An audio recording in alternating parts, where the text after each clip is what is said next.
This session is going to cover root structure and function. Objectives of today is to look at how roots penetrate soil,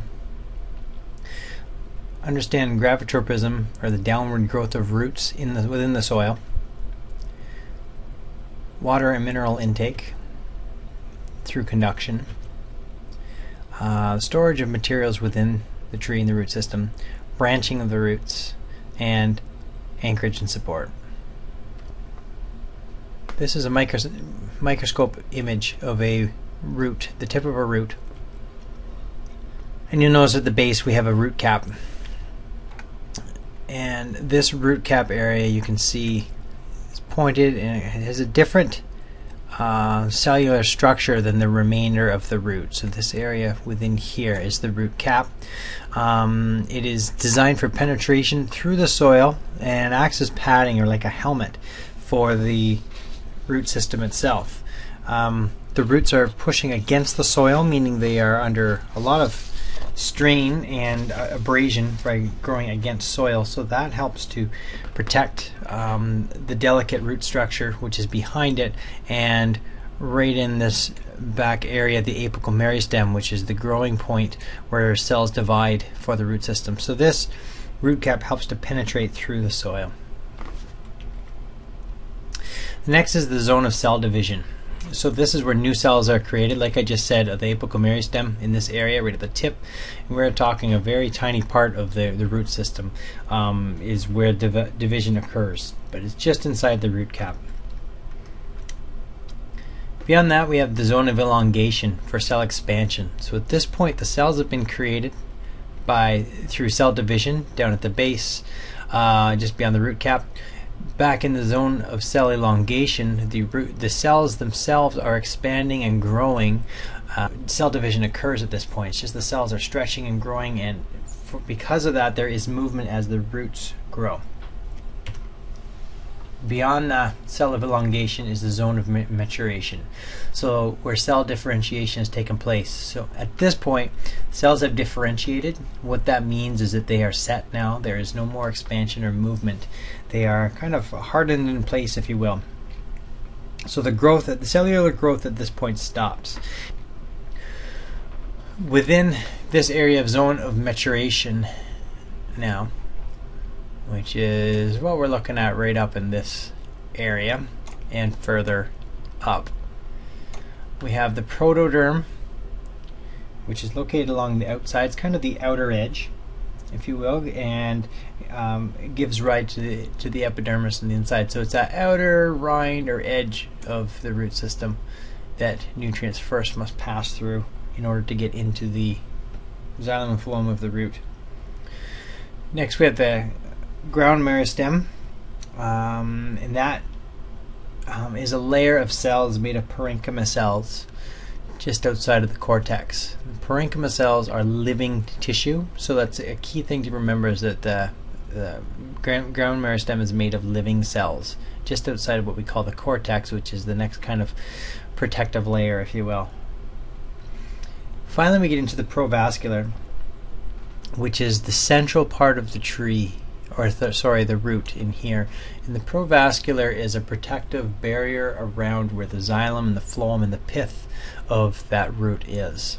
So any of the nutrients, moisture, minerals that are trying to enter the root system to go up to the tree for a process of photosynthesis must first pass through these protective layers of protoderm, ground meristem, provascular, until finally it links up into the xylem and works its way up into the tree. So the growing zone, which was zone of cell elongation downwards to the root tip, essentially has no root hairs or lateral roots. Now this may only be making up about a centimeter of the tip of the root. Okay. Further here we'll take some look at some closer slides in a little bit, and you'll notice that there are root hairs that are growing off of this area. Okay. The difference for this is because this area that we've just looked at, the zone of cell elongation, is still active and moving. And if it was doing that, the abrasiveness of moving through the soil would damage the root hairs. Okay, so shear forces which damage the root hairs, it'd be not worth the while. So once the area has matured, the differentiation has taken place, then the root hairs develop. And once again, here is the root tip that we've looked at. Okay, and this is the root cap. The root cap develops mucilage, or it's a mucous membrane close up of the cells, and it grows throughout that outer edge of the root cap and zone of elongation for that root to extend out into the soil. Okay, and the purpose of that is, again, for protection, and it gives it lubrication so that it's easy, it pushes through the soil and through the organic matter more easily. Over time, as that root elongates, the mucus does slough off and more is created, and as that mucus breaks down and decomposes, it adds more organic matter into the soil. Okay. Gravitropism is the influence of gravity on a plant in order to encourage it or discourage it from moving in one position or another. So similar to phototropism, how plants are attracted to light and grow towards to face the light, same with gravitropism. The gravity pressures the root system to pull towards the ground, or pull to anchor itself. So the root tips sense gravity, okay, and it is through an auxin, which is a hormone to regulate or promote plant growth. The auxin accumulates on the lower side of the root system, or the root tip, which encourages the growth downward, as you can see in this example here. Here's a great shot of those root hairs that we were talking about. This is the root system, the root itself, and here are the fine root hairs. So very tiny, which makes sense because they are what is combing through the soil at a much finer scope than the root itself in order to extract minerals, nutrients, and water from within the soil particles. Okay, so like I said, it's increasing surface area. So cation exchange capacity is the measure to evaluate the soil's nutrient holding capacity within the soil. So what happens is atoms of positively charged elements attached to loose decaying organic matter or clay particles, and to a lesser degree silt, by electrostatic bonds. So cation exchange capacity is the ability of soil to hold on to positively charged elements. Material like decaying organic matter and clay particles tend to attract and hold minerals and elements better than silt, and far more better than sand. So the cation exchange capacity is a measure of that within the soil. It's important because soil that is able to attract and hold elements longer gives trees the ability to find them and absorb them. Here you can see a radish seedling. Here's the seedling itself, the seed, the stem, and the root. Okay, so we have a taproot system, and what's cool is the really dramatic root hairs that are growing off of this radish. Okay, so you can see how these root hairs are going to go out into a finer surface area of soil and really take up more nutrients and elements, more so than the single taproot that itself. So, like I said, mentioned cation exchange previously. Root hairs are responsible for cation exchange within the plant system. So here we have soil particles covered with capillary water and minerals. Capillary water is water that is chemically bonded to the soil, so it does not drain away because of the cation exchange with it. It holds that water to the soil. Within that, there are minerals within this area doing the same thing. Positively attracted elements are attracted to the soil particles, and they bond to those particles until a stronger bond, such as the roots, come along and are able to pull the nutrients away. Okay, so the roots have to have a stronger charge than the soil itself and able to draw these elements and moisture away from the soil. The root hairs are the ones doing this. Here's the root hair and protruding into the protoderm of the root itself. Okay, examples of water. Voids with airspace. Okay, soil contains moisture and oxygen. Oxygen is needed for the respiration component of photosynthesis. A cortex cell is kind of like the outer rind or husk of the tree, of the root, I should say. It's there for defense and to protect unwanted chemicals or components of the soil into the root system. Intracellular gas space, epidermal cell, okay, and that is again protective layer, similar to cortex. Root hair penetrates soil spaces. Okay, positively charged cations are attracted and they are moved through the soil, through the water, and absorbed into the root system. That's what's happening here. So now it has entered the root system. It goes from the root hair into the epidermal layer, and from there it has to enter through the cells. Okay, so it's entering through the cells here, and that's because of the Casparian layer, which I'll talk about in just a minute. Okay, and it makes its way, once it enters into the tree, it weaves itself through a network of channels, if you will, through the cells to where it finds the vascular system, where it can enter into the xylem and phloem and move throughout the tree. Okay, so here's a microscope image of cross-section of a root. We have the cortex, which is that outer layer we're just talking about. Beyond that is the protoderm, or the entry point. Okay, cortex cells. The endodermis is this outer region that we find. Okay, it's single layer cells thick. Again, it is living tissue, living parenchyma cells, and what that does is it's another layer of cells which kind of holds the vascular tissues in place. Okay, there's that outer layer there. Okay, the Paracycle is two layers of cells between the endodermis and the phloem, which is what we're going to look at next, coming into this region in here. And the significant thing we want to remember about Paracycle is that it is the site of origin for lateral roots. So because there are live cells and there are a layer of two cells there, they will divide and create new lateral roots from this region of the root system. Okay, we have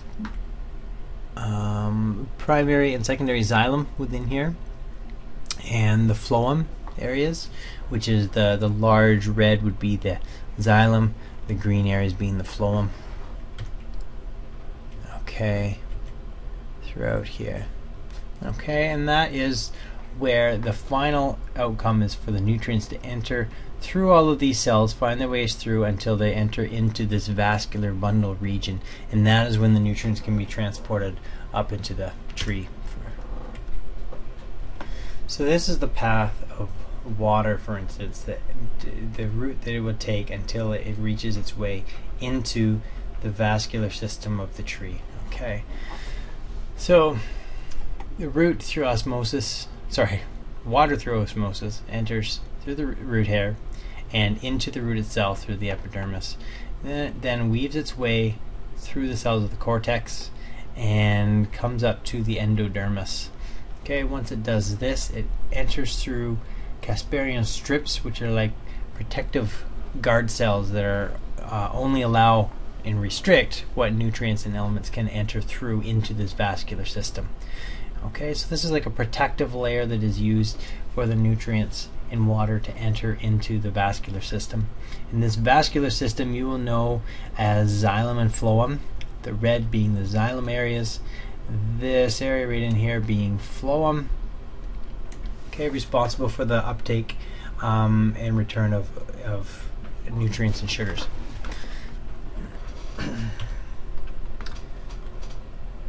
Okay, so the endodermis, just to go back, remember the endodermis, what we're looking at is this outer layer, okay, of single cells. There's a singular layer of cells that kind of separate the cortex from the vascular system. Okay, inside the endodermis we have again the paracycle, which we said was responsible for new lateral root growth from here. We have our phloem areas, we have our xylem area. Okay, so that is the endodermis. That single layer of cells, xylem inside, cortex outside. Okay, so it is a protective layer between the two different types of cell tissue, and within the endodermis there is a waxy barrier. It's a chemical that the tree creates called suberin, and it is there as kind of like a glue or a protective layer so that not just anything can pass through these cells. Okay, so what it means is that minerals cannot enter through the endodermis, through or between the cells, because the suberin is going to block up this region and stop the spread of that. Instead, minerals must go through the cells. Okay, so it's a regulating area where it kind of controls the uptake of certain nutrients so that it goes through. Okay, so it determines which minerals may be taken up and their roots, so kind of controls quantities.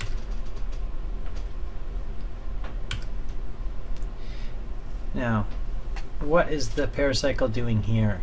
Okay, this is our root system, and our cortex area is within here. Okay, this is the endodermis going around here, and our vascular system within.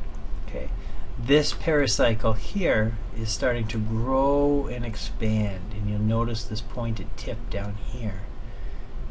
Okay, so this paracycle is dividing and starting to grow a new lateral root.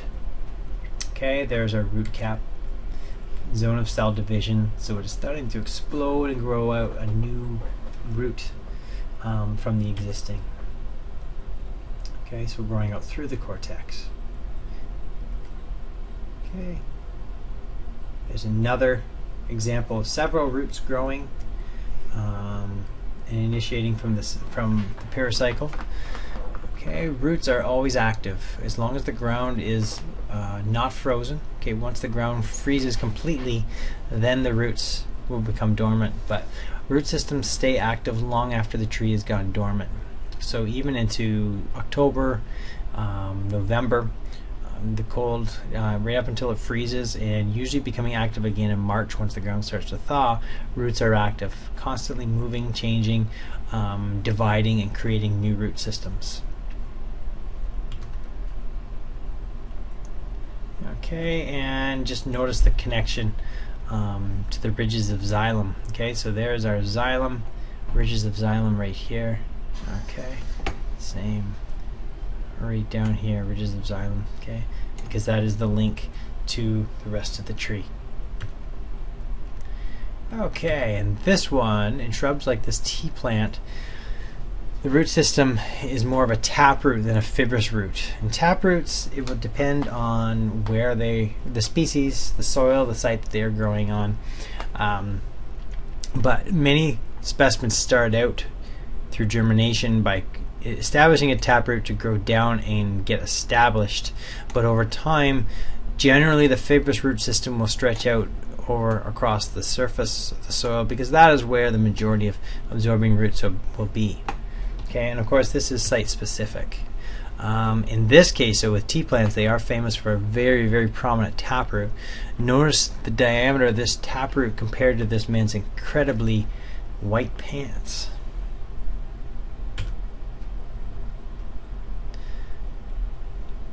But shrubs also generally have some compromise for uprooting forces.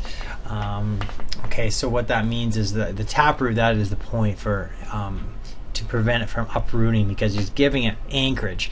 But as it gets further down into the soil, there's not as much nutrients there for uptake.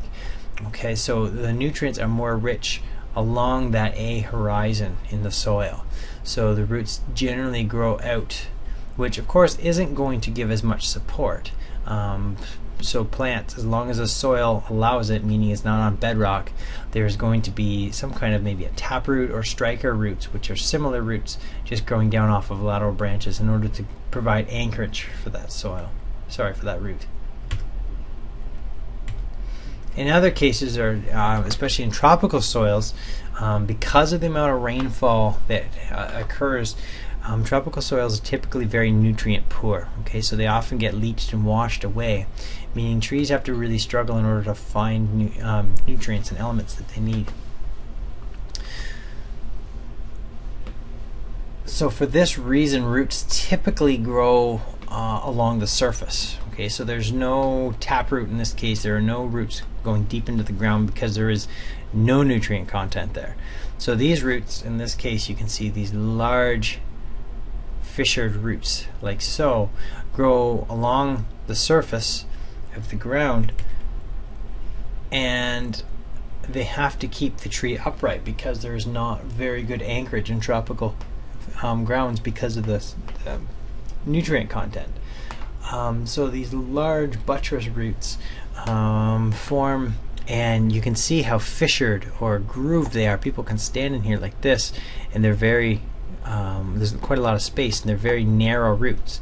Okay, architecturally, that is their designed that way in order to support the tree to make it stand up.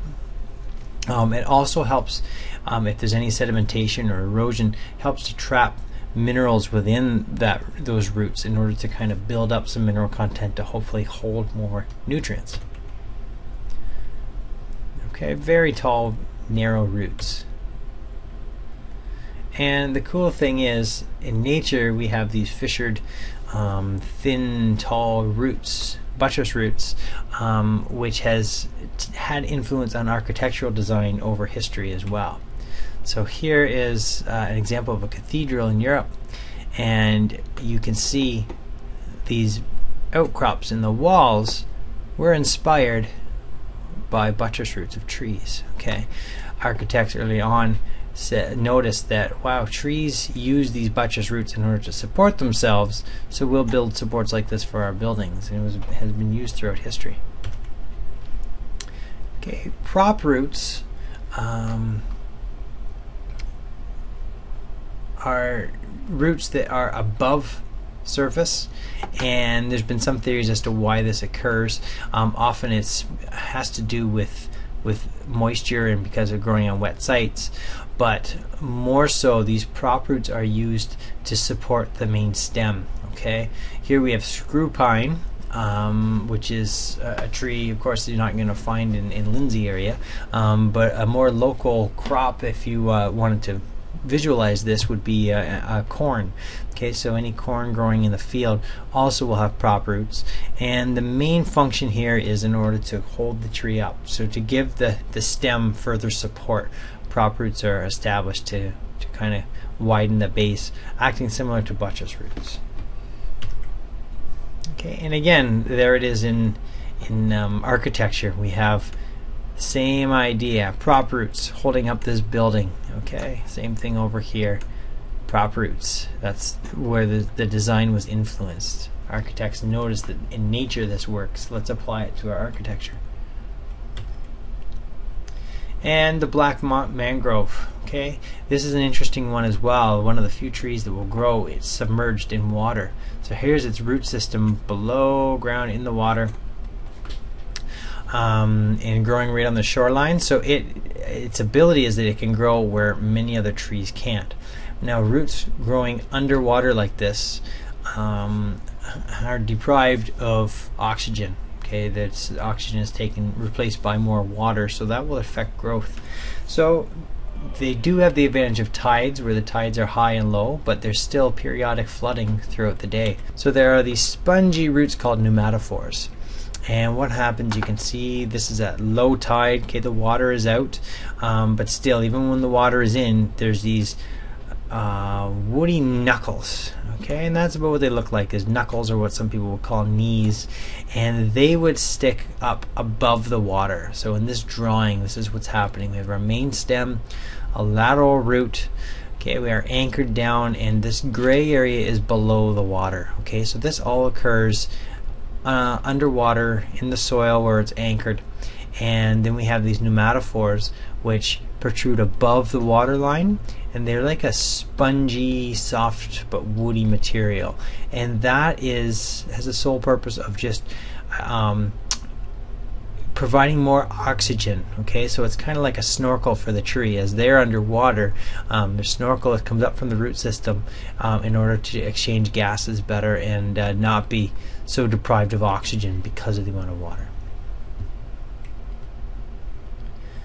And last but not least, Gerald has a skill testing question. He asked me to ask you, what is a tree's favorite drink?